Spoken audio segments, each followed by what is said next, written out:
You are listening to the Life Coach School podcast with Brooke Castillo, episode number 230. Welcome to the Life Coach School podcast, where it's all about real clients, real problems, and real coaching. And now, your host, Master Coach Instructor, Brooke Castillo.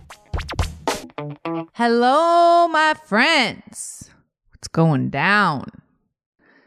Such an amazing day today. Of course, because it's always an amazing day. But here's what's cool about today. It's like summer hot rain.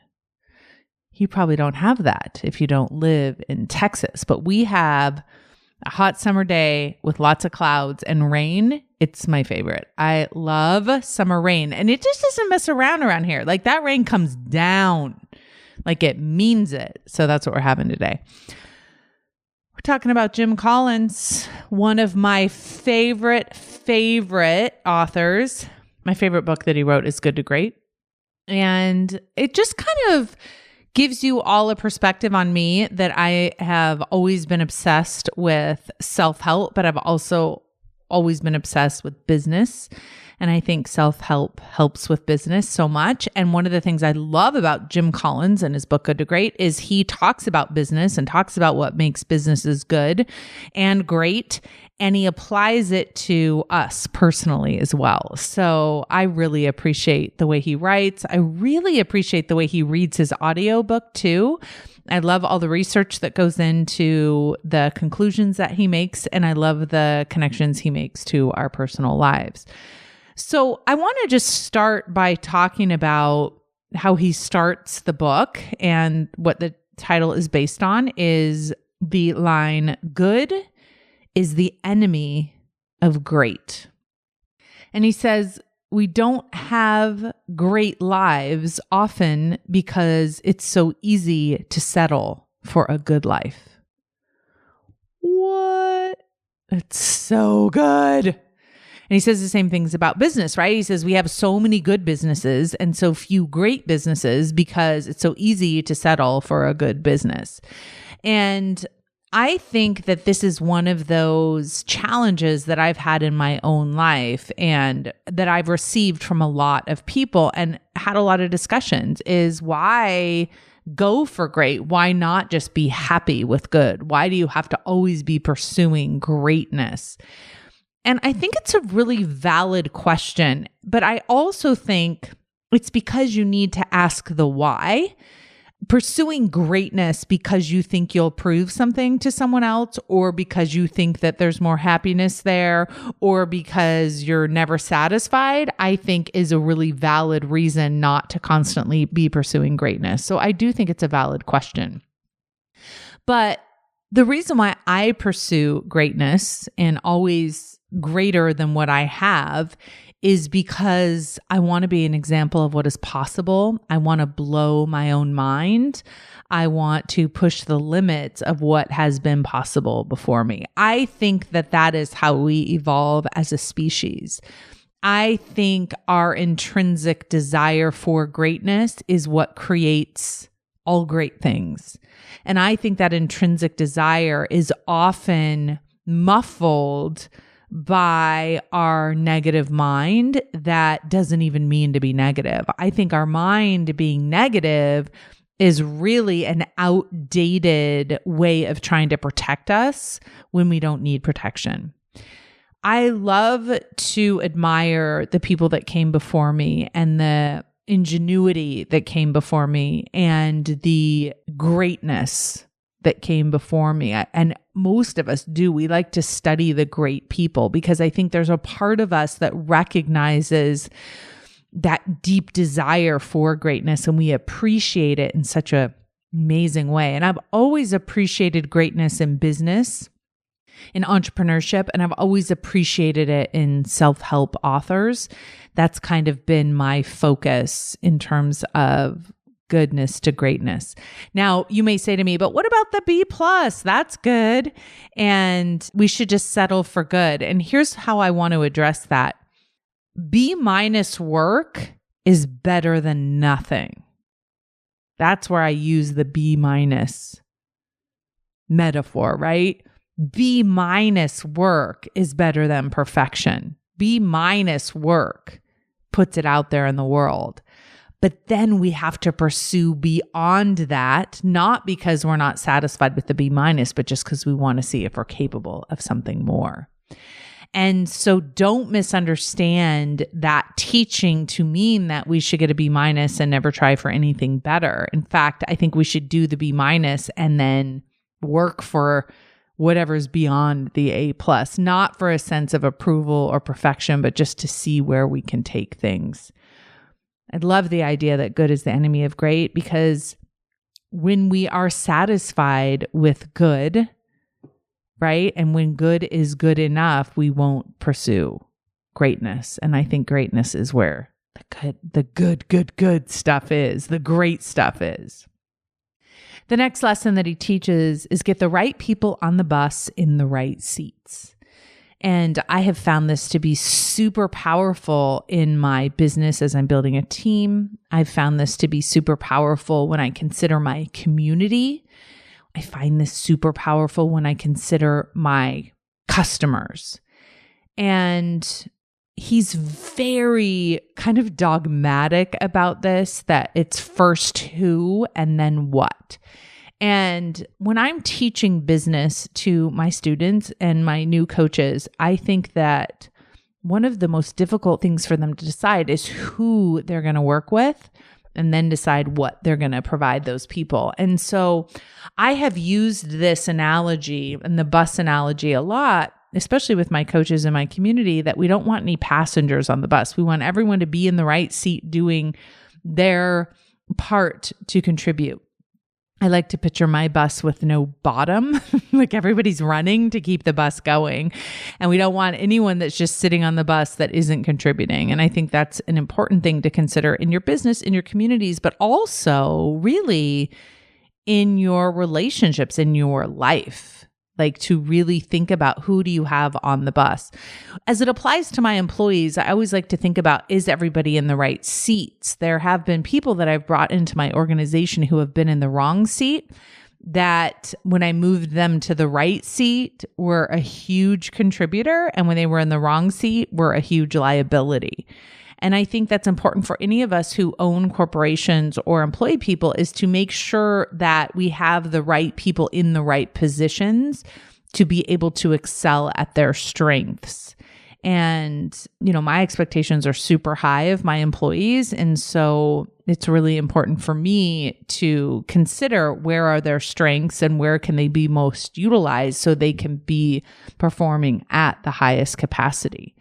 And I think this also applies to our personal life, allowing people into our lives and acknowledging what seat, what priority, what place they will hold in our life is important. So a lot of times we have friends in our lives that maybe are our best friends. And maybe as we grow, we decide that they're no longer our best friends, are no longer in the best friend seat, but we don't want to kick them off the bus. We just need to put them in the right seat. And so I love his work on that. I think that it's right on point. The next thing that he talks about is confronting the brutal facts. And this is something that we talk a lot about in coaching and in our business, is what are the facts, and being willing to state what the facts are clearly, even if they're quote unquote brutal. Bringing them out into the open and discussing them out into the open is what makes all change possible and what makes all solutions possible. I think that a lot of times being in denial in a business and even in our lives is a really sure way to never make any progress, to never look at what is actually true, what is actually factual in our lives is one of those things that prevents us from evolving. Jim Collins has an idea that he calls the hedgehog concept. And I really took this to heart and incorporated it into my life and really into my career. And he talks about knowing one big thing. Instead of trying to be all things, right? Instead of trying to be fast and quick, like what is the one big thing that you know how to do? What can you be the best in the world at? And I remember him asking me this, and this was really early on in my life coaching career. And it really affected me in terms of the direction that my business would go. Instead of trying to be all things to all people, what could I genuinely be the best in the world at? And I have committed to being the best coach in the world, literally, like the best woman coach that coaches people on their mind. I feel very confident that if you compared me to any other coach, I could stand in line as one of the best in the world. And I think it's so funny, this idea that loving ourselves and believing in ourselves is very boastful and arrogant. And I can see how maybe believing that you're the best in the world at something can be interpreted that way. But I think what's important is, and the way that he teaches this is, what will you pursue being the best in the world at with no apology? And not because, oh, I'm so much better than you at all. But I think the opposite of self-love is not humility. The opposite of self-love is self-loathing. And I lived in that place for so long that I think that you can love yourself and have humility and pursue being the best in the world at something. And I think that there are a lot of people that are the best in the world. Some of the best people in the world have an amazing sense of humbleness to them, even though they know that they are the best in the world and they pursued being the best in the world at something. And so if I could, I would give everyone permission to be able to pursue that in the same way, because I think it is so exciting and fun and makes life so interesting. As part of that same concept, when you ask yourself, what can you be the best in the world at? Even more importantly, ask yourself, what can't you be the best in the world at? And be willing to let those things go. And I think that is truly something that has guided a lot of our decisions at the Life Coach School in our pursuit of creating the best possible coach training in the world. And thinking about it in that way and not trying to compete with other coach schools in terms of being the lowest price or creating the most coaches or being the fastest growing. We don't want to be the best in the world at those things. We want to be the best at training coaches. We want to provide the best coach training program we possibly can. I love this quote that he gives, and I feel it in my bones. I'll read it to you. When what you can be the best in the world at and what drives your economic engine come together, not only does your work move towards greatness, so does your life. So the other piece of that is being deeply passionate. And another quote, he talks about that as well. So it's basically these three things: what you are deeply passionate about, what you can be the best in the world at, and what drives your economic engine. When those all come together to be the same thing, that is when you have a life that really works and moves you towards greatness as well as your life. Because he says it's difficult to have a meaningful life without meaningful work. And it's difficult to have meaningful work if it doesn't contribute to a meaningful life. And I really do believe that that is true, whether your work is paid or not. The work that we do, what we show up, and how we make our contribution, having that be meaningful is so important. And of course, we are the ones that provide meaning to ourselves and to our work, and to do that deliberately, I think is very important. I feel like it is the privilege of my human experience to have worked hard enough to create a life that is all three things. That is something that I'm passionate about. That is something that drives an economic engine for me and for my students, right? Them being life coaches as well. And also something that we can pursue being the best in the world at. It has all come together for me. And I think that it can come together for anyone who wants to pursue that level of greatness. It's not without sacrifice, of course, and it's not without effort, but it's absolutely worth it. The next quote that he has that I love, he says, "A culture of discipline is not a principle of business, it's a principle of greatness." And I really believe that that is true. I think that having a culture of discipline, meaning the people around us being disciplined, believing in discipline, creates an energy that is in the pursuit of excellence, in the pursuit of greatness, is such like an honor to experience as part of your work life, as part of, a group of people making a contribution together. It's hard to be around people when you are trying to create a culture of discipline who don't have a culture of discipline, who are like, oh, that doesn't matter. Who cares about that? Let's not bother with that. Let's just take a break. That kind of energy.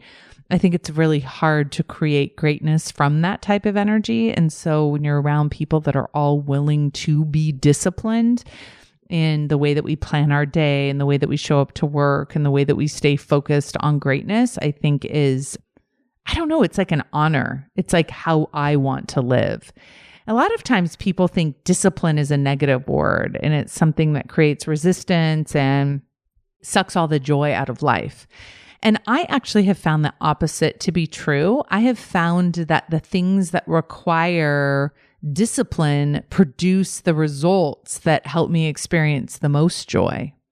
The discipline of not drinking, the discipline of eating a healthy diet on protocol, the discipline of getting up and going to work every day, even doing the work that I don't necessarily want to always do, produces the results that make me feel like we are pursuing greatness and that I do feel very proud of myself and my team for working so hard and being so disciplined. The last quote I want to share with you is where he says, "Managing problems makes you good. Building opportunities makes you great." And this was a quote that I hadn't remembered reading. And when I was researching and creating this podcast, it came up and it really hit me that this is something to consider and something to pursue in my personal life, but also in my business life.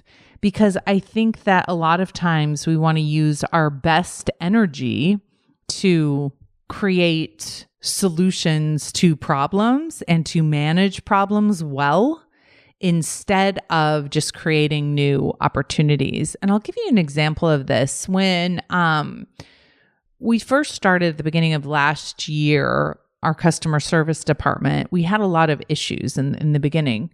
And one of the ways that I started trying to deal with some of those issues and some of those problems is I said, hey, if a customer's unhappy and it's because of something we did, we're going to start sending them things in the mail and we're going to start accommodating them. And I always believe in creating super fans. So if a customer's not happy, I really do believe going above and beyond the call of duty to making sure that they are happy. And so we started brainstorming ideas on how to delight them when they've been disappointed. And one of the things that I realized is that by spending a lot of time managing and fixing the problem from within the problem, is that I didn't step out of that to think about what is the new opportunity that we have to pursue here where there are no problems.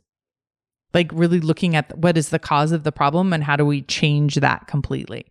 And I see this happening within so many organizations where they end up having problems in a department. And so they end up hiring people to go into that department to help with all the problems. And so I think there's a bureaucracy that happens in a lot of companies where you have lots of extra people that are masking and making it so having problems is okay because there's enough response to be able to respond to the problems so they don't become much bigger. But by having a super lean team, we can't accommodate too many problems. So we have to seek opportunities and be preventative with problems. And so instead of, hey, how are we going to have better support so we can manage all these problems? We like to step back and say, how do we make it so there's never any problems? How do we make it so the tech is flawless and the communication is clear and, the follow through is on point, so we don't have as many questions, we don't have as many people complaining, and therefore we don't need to add more people. And this has been a huge benefit to our business because we've been able to stay very lean by managing our systems and managing how we deliver everything. That has prevented us from having to throw people at problems. And so if you are someone that owns a business or is pursuing owning a business, that is a really important thing to remember.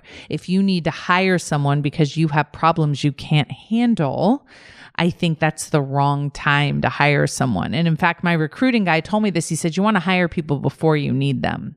You want to anticipate opportunities and ideas and have people in place to pursue those versus hiring people to accommodate things that are going wrong. And so how can we look at our lives that way too? Like, how many of us are spending our time accommodating for things that we're tolerating instead of just eliminating or pursuing different opportunities that will make it so we don't have to accommodate or deal or solve those problems because we've treated them at the cause.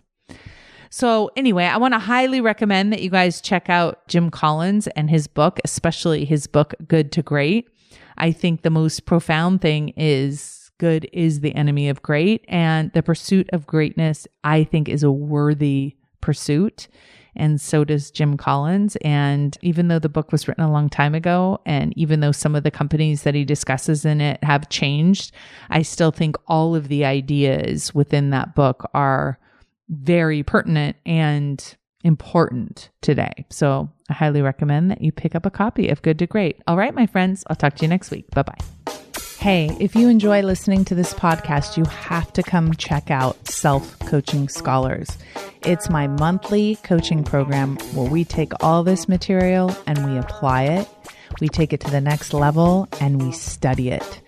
Join me over at thelifecoachschool.com/join. Make sure you type in the lifecoachschool.com/join. I'd love to have you join me in Self-Coaching Scholars. See you there.